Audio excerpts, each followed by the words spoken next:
Karnataka news ಬಿಟ್ಸ್ಗೆ ನನ್ನ ನಮಸ್ಕಾರಗಳೊಂದಿಗೆ ನಾನು ಎರಡು ಮಾತೇನನ್ನು ಹೇಳಿ ಬಯಸ್ತೇನೆಂದರೆ, ನಮ್ಮ ಉತ್ತರ ಕರ್ನಾಟಕ ಕ್ಷೇಮಾಭಿವೃದ್ಧಿ ಸೇವಾ ಸಂಘ ಸ್ಥಾಪನೆಯಾಗಿ ಜಸ್ಟ್ 2 ವರ್ಷ ಕೂಡ ಪೂರ್ಣ ಆಗಿಲ್ಲ. ಇದು ಹೆಸರಲ್ಲೇ ಸೂಚಿಸಿರುವಂತೆ ನಾಗರಿಕ ಕ್ಷೇಮಾಭಿವೃದ್ಧಿ ಸೇವಾ ಸಂಘ, ಕ್ಷೇಮಾಭಿವೃದ್ಧಿ ಮತ್ತು ಸೇವೆಯನ್ನು ಗುರಿಯಾಗಿಸಿಕೊಂಡು ನಾವು ನಡೀತಾ ಇರಬೇಕಾದ್ರೆ ವಿದಿನ್ ಕೆಲವು ಬೆರಳೆಣಿಕೆಯಷ್ಟು ಜನಗಳಿಂದ ಸ್ಟಾರ್ಟ್ ಆಗಿರೋ ಈ ಒಂದು ಸಂಘ ಇವತ್ತು 500 ಗಡಿಯನ್ನು ದಾಟಿ ಮುನ್ನುಗ್ತಾ ಇದೆ. ಅದ್ರ ಜೊತೆಗೆ ನಮಗೆ ಸಾಮಾಜಿಕ ಕಳಕಳಿಯ ಇಟ್ಕೊಂಡು ಸ್ಟಾರ್ಟ್ ಮಾಡಿರೋದು ಸೇವೆಯೇ ನಮ್ಮ ಪರಮ ಉದ್ದೇಶ.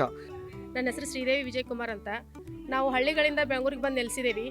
ನಮ್ಮ ಹಳ್ಳಿಯಲ್ಲಿರುವಂಥ ಸಂಸ್ಕೃತಿಯನ್ನು ಉಳಿಸಲು ಬೆಳೆಸಲು ನಾವು ಎಲ್ಲರೂ ಒಂದು ಸಂಘ ಕಟ್ಕೊಂಡಿದ್ದೇವೆ. ನಾವು ಹಿಂದೆ ನಮ್ಮ ಅಜ್ಜ ಮುತ್ತಿಯರು ಮಾಡಿ ಆಚರಿಸ್ಕೊಂಡು ಬಂದಂಥ ಸಂಪ್ರದಾಯಗಳನ್ನು ಮುಂದುವರ್ಸ್ಕೊಂಡು ಹೋಗೋಕ್ಕೆ ನಾವು ಎಲ್ಲರೂ ಸಹಕಾರದಿಂದ ಮಾಡಿ ನಮ್ಮ ತಂದೆ ತಾಯಿ ಮಾಡಿದ ಹಬ್ಬ ಹರಿದಿನಗಳನ್ನು ನಾವು ಎಷ್ಟು ಆಚರಿಸ್ತಾ ಇದ್ದೇವೆ, ನಮ್ಮ ಮಕ್ಕಳು ಇವಾಗ ಮರಿತಾ ಇದ್ದಾರೆ. ಅದಕ್ಕೋಸ್ಕರ ನಾವು ನಮ್ಮ ಸಂಸ್ಕೃತಿಯನ್ನು ಉಳಿಸಲು, ನಮ್ಮ ಮಕ್ಕಳಿಗೆ ನಮ್ಮ ಅನುಕರಣೆಯನ್ನು ಮಾಡಲು ನಾವು ಈ ಸಂಘ ಸಂಸ್ಕೃತಿಗಳನ್ನು ಮಾಡ್ತಾ ಇದ್ದೀವಿ ಸರ್. ಬಸವರಾಜ ಅಂತ. ಇಲ್ಲಿ ನಾವು ಮಾಡೋದೇನಂತಂದರೆ ನಮ್ಮ ಮಕ್ಕಳು ಎಲ್ಲ ರೀತಿಯಿಂದನೂ ಬರೀ ಟಿ ವಿ ನೋಡೋದು, ಮನೆಯಲ್ಲೇ ಇರೋದು ಮಾಡ್ತಾ ಇರ್ತಾರೆ. ವರ್ಷದಲ್ಲಿ ಒಂದಿನ ನಾವು ಈ ಫಂಕ್ಷನ್ ಮಾಡೋದ್ರಿಂದ ನಮ್ಮ ಮಕ್ಕಳಿಗೂ ಒಂಥರ ಎಲ್ಲ ನಮ್ಮದು ಹಳ್ಳಿ ಹಬ್ಬದ ಏನು ಅನ್ನೋದು ಗೊತ್ತಾಗಲಿ, ಅದ್ರ ಸೊಗಡು ಏನು ಅನ್ನೋದು ಗೊತ್ತಾಗಲಿ ಅನ್ನೋಗೋಸ್ಕರ ನಾವು ಈ ಹಬ್ಬ ಮಾಡ್ತಾ ಇದ್ದೀವಿ. ನನ್ನ ಹೆಸರು ಚೂಟಿ ಚಿದಾನಂದ್ ಅಂತೇಳಿ. ನಾನು ನಿವೃತ್ತ ಸರ್ಕಾರಿ ನೌಕರ. ನಾನು ಉತ್ತರ ಕರ್ನಾಟಕದವನೇ, ಆದರೆ ಇಲ್ಲಿ ಸದಸ್ಯತ್ವ ತಗೊಂಡು ಒಂದು 3 ತಿಂಗಳಾಯ್ತು ಅಷ್ಟೇ. ಇಲ್ಲಿಯ ಚಟುವಟಿಕೆಗಳನ್ನು ನೋಡಿ ನಾನು ಪ್ರತಿ ವಾರ ಬಂದು ಈ ಎಲ್ಲ ಕಾರ್ಯಕ್ರಮಗಳಲ್ಲಿ ಭಾಗವಹಿಸ್ತಿದ್ದೆ. ಮುಖ್ಯವಾಗಿ ನಾನು ಸಾಂಸ್ಕೃತಿಕ ಕಾರ್ಯಕ್ರಮಗಳಲ್ಲಿ ತುಂಬ ಇಷ್ಟ ನನಗೆ. ಹಾಗಾಗಿ ಈ ಒಂದು ಸಂಭ್ರಮ ನೋಡಿ ನನಗೆ ತುಂಬ ಸಂತೋಷ ಆಗಿದೆ. ಪ್ರತಿ ವರ್ಷ ಇದೇ ರೀತಿ ನಮ್ಮ ಎಲ್ಲ ಸಂಘದವರು ಸೇರಿ ಆಚರಿಸೋಣ ಅನ್ನೋದು ನನ್ನ ಆಶಯ. ಎಲ್ರಿಗೂ ನಮಸ್ಕಾರ. ನನ್ನ ಹೆಸರು ಲತಾ ಚಂದ್ರಶೇಖರ್ ಅಂತ. ನಮ್ಮ ಉತ್ತರ ಕರ್ನಾಟಕ ನಾಗರಿಕರ ಕ್ಷೇಮಾಭಿವೃದ್ಧಿ ಸಂಘ ಉತ್ತರ ಕರ್ನಾಟಕದಿಂದ ಬಂದಂತಹ ಪ್ರತಿಯೊಂದು ಜನರಿಗೆ ಇಲ್ಲಿ ಬೆಂಗಳೂರಂತಹ ಒಂದು ದೊಡ್ಡ ಸಿಟಿಯಲ್ಲಿ ಅವ್ರಿಗೆ ಯಾವುದೇ ರೀತಿ ತೊಂದರೆಗಳಾದಾಗ ಅವ್ರಿಗೆ ಯಾರ ಹತ್ರ ಹೋಗ್ಬೇಕಂತ ಗೊತ್ತಾಗಲ್ಲ.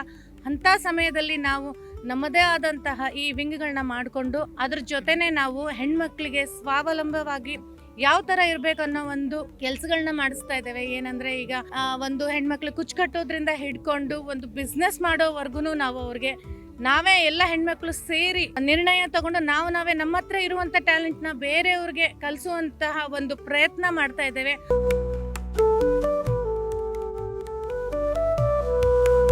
ನನ್ನ ಹೆಸರು ಡಾಕ್ಟರ್ BG ಔಟಿ ಅಂತೇಳಿ, ಕರ್ನಾಟಕ ರಾಜ್ಯ ಚಿತ್ರಕಲಾ ಶಿಕ್ಷಕರ ಸಂಘದ ಅಧ್ಯಕ್ಷರು. ಶಿಲ್ಪಾ ಅವರು ಇವತ್ತು ಇಲ್ಲಿ ಸ್ಟಾಲ್ ಹಾಕಿದ್ರು, ನೋಡೋಣ ಅಂತ ಬಂದ್ವಿ. ಅವರ ಹಳ್ಳಿ ಜೀವನದ ಕಲಾಕೃತಿಗಳು ಮತ್ತು ಈ ಹ್ಯಾಂಡ್ ಮೇಕ್ ಡ್ರಾಯಿಂಗ್ಗಳು ಮತ್ತು ಸ್ಮಾಲ್ ಗಿಫ್ಟ್ ಕೊಡುವಂಥ ಸಣ್ಣ ಪೇಂಟಿಂಗ್ಸ್ಗಳು ಮತ್ತು ಅನೇಕ ವಿಧದ ಪೋರ್ಟ್ರೇಟ್ ಮಾಡಿದ್ದಾರೆ. ಮತ್ತು ಮಾಡರ್ನ್ ಆರ್ಟ್ ಮಾಡಿದ್ದಾರೆ, ಅಲ್ಲೆಲ್ಲ ಒಳಗಡೆ ಇಟ್ಟಿದ್ದಾರೆ ಮಾಡರ್ನ್ ಆರ್ಟ್ ಇದೆ. ಎಲ್ಲ ಕಲಾರಂಗದ ವಿಭಾಗಗಳಲ್ಲಿಯೂ ಅವರು ಚಿತ್ರಕಲೆಯನ್ನು ರೇಖೆಗಳನ್ನು ಸರಿಯಾಗಿ ಪ್ರತಿಬಿಂಬಿಸಿದ್ದಾರೆ. ಇಲ್ಲಿ ಉತ್ತರ ಕರ್ನಾಟಕದ ಇವತ್ತು ಸುಗ್ಗಿ ಸಂಭ್ರಮದ ಕಾರ್ಯಕ್ರಮದಲ್ಲಿ ಒಳ್ಳೆಯದು ಮಾತಾಡಿ ಎಳ್ಳು ಬೆಲ್ಲ ತಿನ್ನೋನು ಅನ್ನೋಂಥ ಒಂದು ಕಾರ್ಯಕ್ರಮವನ್ನು ನಮ್ಮ ಉತ್ತರ ಕರ್ನಾಟಕ ನಾಗರಿಕರ ಕ್ಷೇಮಾಭಿವೃದ್ಧಿ ಸೇವಾ ಸಂಘದವರು ಆರ್ಗನೈಸ್ ಮಾಡಿದ್ರು. ಮುಂದಿನ ದಿನಗಳಲ್ಲಿ ನಮ್ಮ ಸಂಘದ ಮತ್ತು ಎಲ್ಲ ರೀತಿಯ ಕಲಾವಿದರಿಗೆ ಸಹಕಾರವನ್ನು ನೀಡ್ತೀವಿ. ನಾನು ಶಿಲ್ಪಾ ಚರೋಳಿ ಅಂತ ಹೇಳಿ ನನ್ನ ಹೆಸರು. ನಾನೇ ಆರ್ಟಿಸ್ಟು, ಮಾಸ್ಟರ್ ಡಿಗ್ರಿ ಆಗಿದೆ. ಇದೆಲ್ಲ ಆಯಿಲ್ ಕಲರ್ ಪೇಂಟಿಂಗ್ಸ್ ಇದೆಲ್ಲ.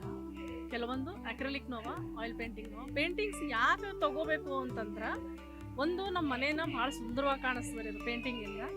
ಇನ್ನೊಂದೇನಂದ್ರೆ ನಾವೇ ಮುದುಕರಾಗ್ತೀವಿ, ಅದಕ್ಕೆ ವಯಸ್ಸೇ ಆಗಲ್ಲ, ಅಷ್ಟು ವರ್ಷ ಬಾಳಿಕೆ ಬರ್ತದೆ. ಕೆಲವರು ಬರ್ತಾರೆ, ಏನು ಇಷ್ಟು ಯಾಕೆ ಪ್ರೈಸ್ ಇದಕ್ಕೆ ಅಂತ ಕೇಳ್ತಾರೆ, ಗೊತ್ತಿರಲಾರ್ದವರು.